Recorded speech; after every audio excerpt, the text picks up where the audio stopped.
Oi, pessoal, tudo bem com vocês? Vamos continuar o nosso estudo sobre interação gênica. Na aula passada, a gente já viu dois tipos, vimos a simples e vimos a herança quantitativa. Nessa aula, a gente vai conversar sobre epistasia. E o que é a epistasia? Epistasia é essa interação gênica, que a gente já sabe que é uma interação entre pares de alelos em diferentes pares de cromossomos homólogos e eles interagem para a determinação de um fenótipo. No caso da epistasia, um par de cromossomos acaba inibindo a ação do outro par. Então tem a ação inibitória de função. Então essa interação baseada na inibição da expressão de algum par gênico é chamada de epistasia. Tem dois tipos e a gente vai ver quais são esses tipos. Só que é importante a gente estabelecer uma nomenclatura, um conceito. No caso do par que inibe, desse par inibidor, que vai inibir a ação do outro par, ele é chamado de epistático.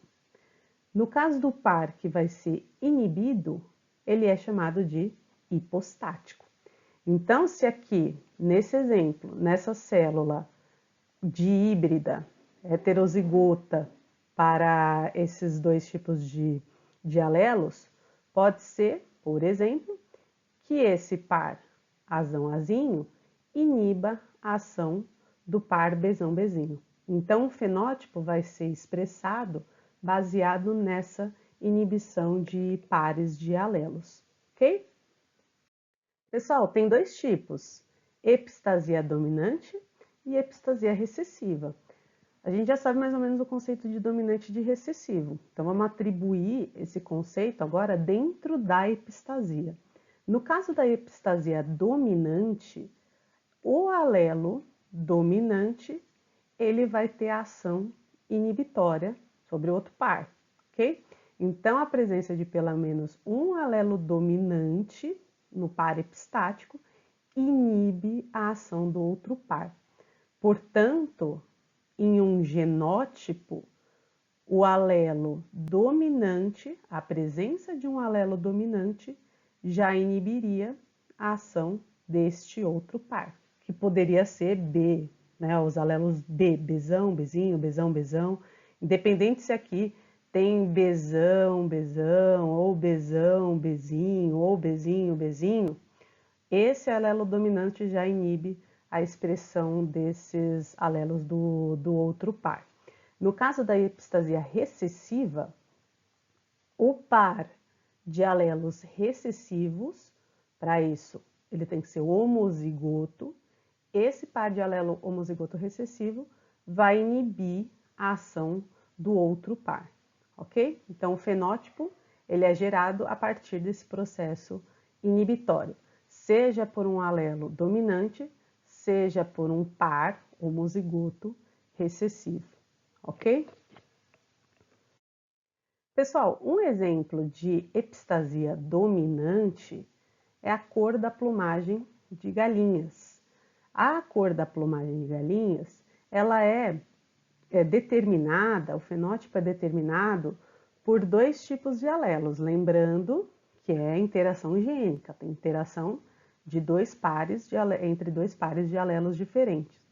No caso da plumagem de galinhas, os alelos que conferem pigmento são alelos C. Czão é um alelo que confere fenótipo colorido e Czinho é um alelo que confere fenótipo branco, cor branca. Um outro par é o par relacionado à inibição. No caso, o alelo Izão, ele é o alelo epistático. Por quê? Porque ele inibe a ação do alelo C, seja o alelo Czão, seja o alelo Czinho. Então, ele inibe a pigmentação. O alelo Izinho, a presença somente do Izinho, não inibe, ok? É somente o alelo dominante, é uma epistasia dominante. Então, o Izinho, ele não inibe. O Izão, sim, inibe a presença ali dos alelos C. No caso da presença desse alelo dominante, Izão, a cor da plumagem das galinhas será branca, porque a presença desse alelo dominante inibe a pigmentação. Tá? Então aqui a gente tem alelo Czão para penas coloridas, alelo Czinho para penas brancas e alelo Izão epistático sobre o gen C. Nas galinhas coloridas, portanto, os genótipos delas, os genótipos vai ser Czão, alguma coisa, Izinho, Izinho, não tem o Izão. No caso das galinhas brancas, Czão, Izão, Izão epistático ou Czinho, Czinho, Izinho. Porque Czinho, Czinho, branco, e o Izinho, Izinho, não é epistático. Qualquer forma aqui, a galinha terá o fenótipo de plumagem branca. O único caso que não terá é quando não tem o alelo Izão, ok? E tem o alelo Czão, porque ele confere o fenótipo colorido. Pessoal, no caso do cruzamento entre dihíbridos, ou seja, Czão, Czinho, Izão, Izinho, que é uma galinha com plumagem branca, o resultado desse cruzamento de heterozigotos gera uma proporção 13:3, ok? Então, é uma proporção bem diferente ali da segunda lei de Mendel. Já o exemplo de epistasia recessiva, um bem comum, que aparece bastante em exercícios, é a cor da pelagem dessas lindezas aqui, que são os labradores. Essa cor preta ou dourada ou chocolate, ela é determinada por uma epistasia recessiva. Lembrando que epistasia recessiva, a presença de um par homozigoto recessivo já inibe a ação de outro par. Existe uma interação, mas é uma interação de inibição, ok?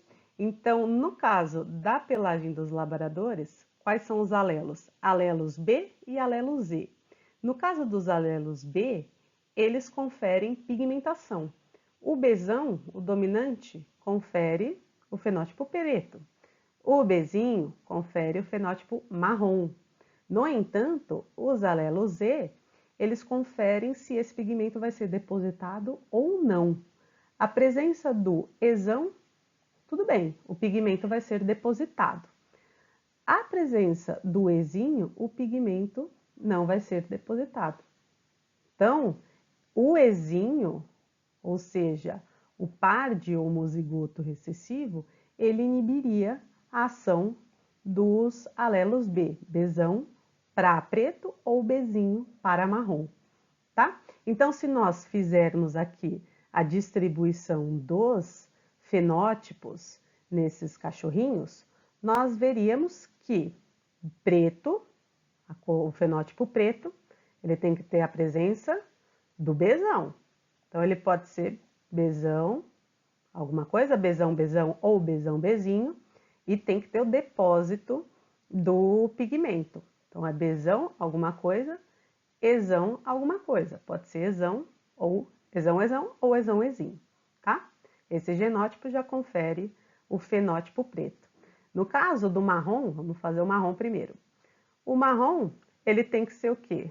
Bzinho, só que é Bzinho, Bzinho, ok? Bzinho, Bzinho, depósito de pigmento, podendo ser aqui o alelo do segundo par, Ezinho. Então, pode ser Bzinho, Bzinho, Ezão, Ezinho, ou Bzinho, Bzinho, Ezão, Ezão, ok? No caso do dourado, o dourado ele tem aqui o homozigoto, o par de homozigoto recessivo, que vai inibir o depósito. Então, ele pode ser tanto Bzão, Bzão, Bzão, Bzão, Bzinho, Bzinho, Bzinho, não interessa. Esse daqui, a presença dele já inibe a ação do par de alelos que determina a pigmentação. Ok, pessoal? Então, esses são os genótipos para a determinação dos fenótipos preto, dourado e chocolate. E quando esses indivíduos eles são cruzados, ou seja, indivíduos dihíbridos, heterozigotos, né? Que no caso aqui é Bzão, Bzinho, Ezão, Ezinho. Então, é um indivíduo, é um cachorro com fenótipo preto. A proporção fenotípica é de 9:3:4, ok? Pessoal, exemplos de epistasia dominante recessiva não são só esses, tem mais, ok? Esses já têm a proporção fenotípica estabelecida após um cruzamento entre heterozigotos, entre dihíbridos. Mas se você não souber a proporção, ou se for um outro cruzamento entre outros tipos de genótipos desses indivíduos, ou outros exemplos, enfim, a gente já sabe que tem uma maneira rápida e fácil de saber a probabilidade de gerar um determinado indivíduo. Tá? A gente já viu que não precisa fazer aquele quadro enorme de Panet com todas os alelos e características. Tá? Então, só um exemplo aqui usando essa epistasia recessiva, ele fala qual a probabilidade de cruzamento entre dois dihíbridos, ou seja, Bzão, Bzinho, Ezão, Ezinho, gerar um fenótipo marrom, um indivíduo com fenótipo marrom. Se você não souber aquela proporção 9:3:4, a gente pode fazer daquela maneira separada. Então, você separa aqui os alelos, os pares, tá? Então, primeiro faz o cruzamento de Bzão, Bzinho com Bzão, Bzinho, quadro de Panet, e depois de Ezão, Ezinho com Ezão, Ezinho, quadro de Panet. Então, ele quer saber de um indivíduo com fenótipo marrom. Para ele ser marrom, ele tem que ser Bzinho, Bzinho, Ezão, alguma coisa. Então, vamos lá para o quadro dos Bs. A probabilidade de ser Bzinho, Bzinho está aqui, 1/4. Probabilidade de ser Bzinho, Bzinho, 1/4. A probabilidade de ser Ezão e alguma coisa, que precisa, né? Não pode ter o duplo Ezinho, é o quê? Aqui, aqui e aqui. Então, 3/4. Probabilidade de ser Ezão alguma coisa é igual a 3/4. E você depois só multiplica essas probabilidades. Então, 1/4 vezes 3/4, 3/16. Então, 3 chances em 16 possibilidades. Ok, pessoal? Então, não precisa fazer aquele quadro. Isso a gente já viu em aula, só estou relembrando. Tá bom?